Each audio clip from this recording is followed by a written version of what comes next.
ایمان کے بغیر بخشش نہیں ہو سکتی۔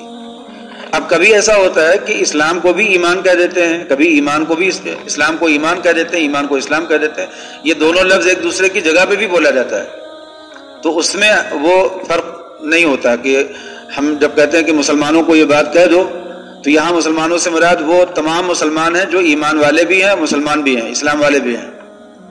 لیکن اگر دونوں لفظ کو دیکھا جائے تو لفظ کے اعتبار سے ایک مسلم اور ایک مومن، مومن جو دل سے یقین کرے اور مسلم جو ظاہر کے اعتبار سے ٹھیک ہو، ظاہری اعتبار سے شریعت کو لاگو کرے، وہ مسلم ہے۔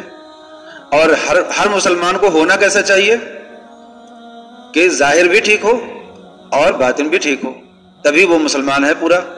اگر کسی نے ظاہر اپنا نہیں ٹھیک کیا، صرف اپنے دل میں ایمان رکھا، تو اللہ کے ساتھ اس کا معاملہ ہے، اللہ کو معلوم ہے اس کے ایمان کے بارے میں، قیامت کے دن اس ایمان کا اعتبار ہوگا، وہ اس ایمان کی بنیاد پہ بخشا جائے گا۔ لیکن جو اس نے ظاہری گڑبڑی کی ہے اس کی سزا کے بعد۔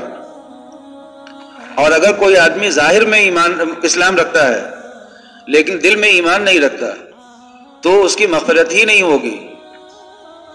تو اس کا مطلب یہ ہوا کہ اسلام لفظ کے اعتبار سے کس کو کہتے ہیں؟ ظاہری اعتبار سے اپنے اندر احکام شریعت کو لاگو، اپنے اوپر شریعت کے احکام کو لاگو کرنا۔